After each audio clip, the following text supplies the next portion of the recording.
Tabe berimba kareba, saatnya Anda menyimak Berita Daerah bersama saya Agnes Gracia Nape. Sejumlah berita menarik telah kami siapkan untuk Anda, dan berikut 3 berita utama hari ini.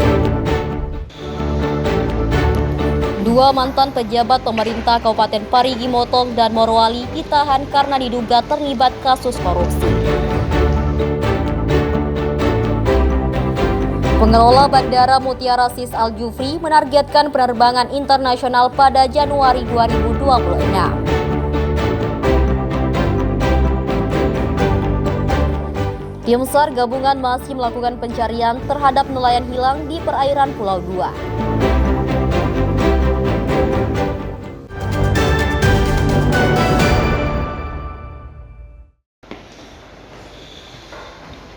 Penyidik Kejaksaan Tinggi Sulawesi Tengah menahan 2 tersangka kasus korupsi.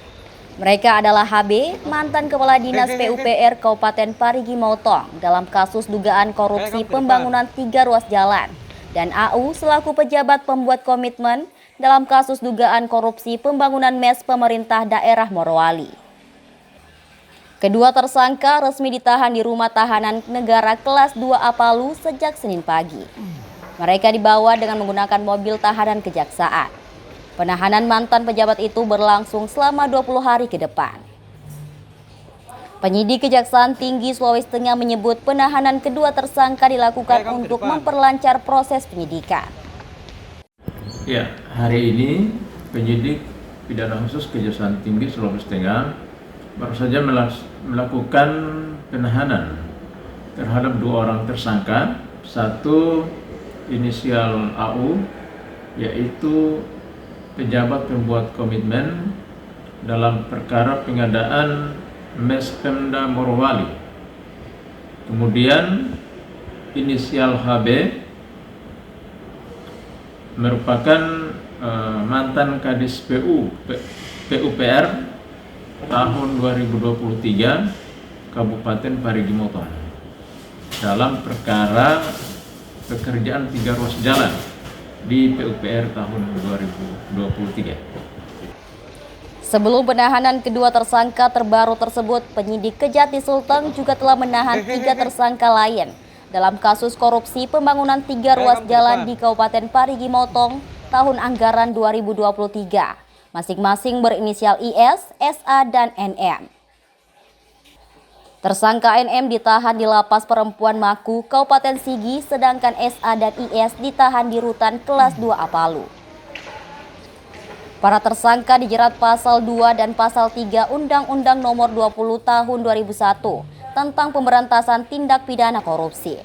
Ikram Boyaoge dan Syamsuddin Tobone melaporkan dari Palu.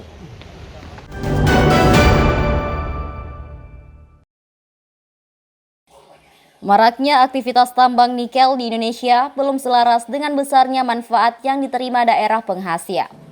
Di tengah tingginya eksploitasi sumber daya, ketimpangan dana bagi hasil masih menjadi keluhan utama pemerintah daerah. Menyikapi kondisi tersebut, Forum DPRD Provinsi Penghasil Nikel Indonesia resmi dibentuk di Kota Palu Minggu malam. Forum ini menjadi wadah bersama anggota legislatif dari berbagai daerah untuk menyatukan suara dalam memperjuangkan keadilan dana bagi hasil, serta perbaikan tata kelola pertambangan. Tidak hanya berfokus pada aspek keuangan, forum ini juga mendorong lahirnya kebijakan daerah yang lebih tegas terhadap dampak lingkungan akibat industri ekstraktif. Tujuannya agar pembangunan tidak hanya meninggalkan lubang tambang, tetapi juga masa depan yang layak bagi generasi berikutnya. Yang bergabung dan juga sudah menyampaikan deklarasi ini merupakan aspirasi dari daerah di penghasil nikel, dan juga ini ada juga komunitas pertambangan yang lain. Ini juga kita bisa optimalisasikan bagaimana keadilan dalam dana bagi hasil itu bisa dinikmati oleh daerah. Kalau ini sesuai dengan regulasi yang ada, ini 20% dari royalti dan penjualan hasil tambang itu kan menjadi bagian pemerintah pusat. 80% itu kan dibagikan ke daerah. Jadi ya memang itu ada, itu bagian yang dari kegiatan pertambangan terintegrasi dengan pengolahan, ada yang berdiri sendiri. Jadi kalau yang berdiri sendiri ini Jadi kan mekanisme perizinannya itu adalah izin usaha industri. Itu kan juga perhitungannya itu adalah berdasarkan nilai tambah atau PPN yang didapatkan. Jadi sehingga ini bagi hasilnya itu mungkin tidak trade. Saat ini sebesar 80% pendapatan dari royalti dan hasil penjualan dikembalikan ke daerah.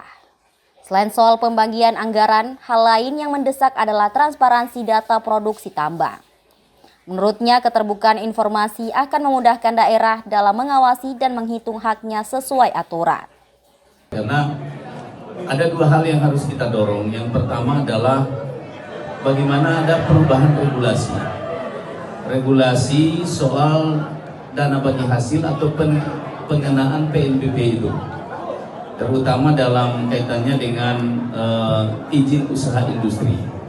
Nah, yang kedua, kita ingin ada mekanisme yang transparan soal kuota produksi dari masing-masing perusahaan pengelolaan ini, sehingga kalau ada transparansi data, saya kira masing-masing bisa berhitung, karena perhitungannya itu sudah jelas diatur di dalam ketentuan peraturan perundang-undangan. Seperti tadi Pak Wamen sampaikan, itu ada 20% menjadi hak pemerintah pusat, 80% itu dibagi ke daerah yang terbagi pada 3. Yang pertama kabupaten penghasil, yang kedua provinsi penghasil, dan yang ketiga juga dibagi 32% itu kepada seluruh daerah di Indonesia ini.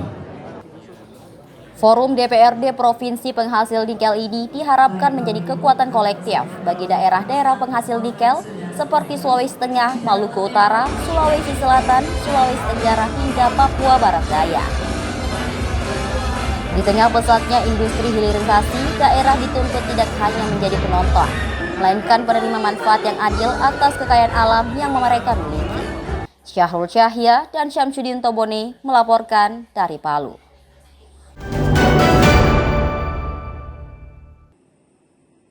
Bandara Mutiara Sis Al Jufri Palu mematangkan rencana pembukaan penerbangan internasional. Target awal beroperasi pada Maret hingga April 2026 mendatang.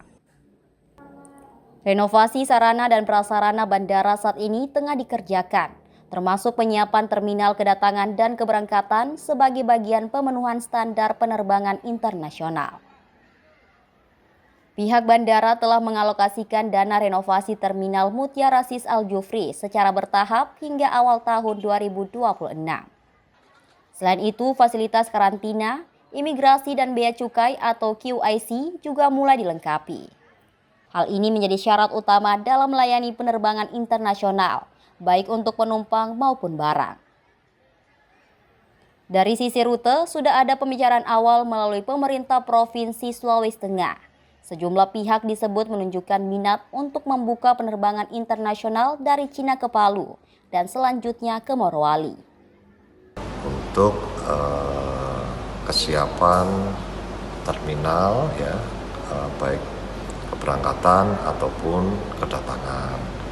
Ini juga kaitannya dengan anggaran, sehingga kami tahun ini pun sudah mengalokasikan sedikit anggaran untuk renovasi terminal di Bandara Mutiara Sis Al Jufri, dan akan dilanjutkan di tahun depan, awal tahun, untuk program persiapan renovasi terminal tersebut.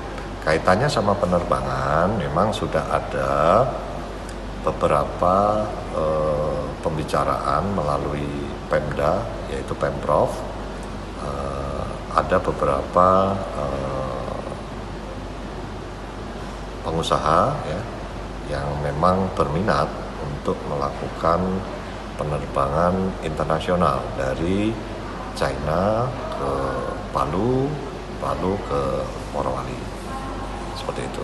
Nah, masalah mulainya kapan, ya ini nanti tergantung kesiapan kami, satu, dalam menyiapkan terminal untuk internasional, kemudian CIQ-nya, custom, imigrasi, kuarantinya, dan juga yang ketiga kesiapan dari airline tersebut, karena Untuk airline asing itu harus ada persyaratan-persyaratan yang harus diurus. Namun realisasi penerbangan internasional ini masih bergantung pada dua faktor utama. Selain kesiapan infrastruktur dan terminal bandara, juga kesiapan maskapai, baik asing maupun domestik, untuk menyelesaikan seluruh persyaratan di tingkat pusat. Jika seluruh tahapan dapat diselesaikan sesuai target, maka penerbangan internasional dari Cina ke Palu diharapkan menjadi gerbang baru konektivitas Sulteng dengan kawasan internasional. Syahrul Syahya dan Syamsuddin Tobone melaporkan dari Palu.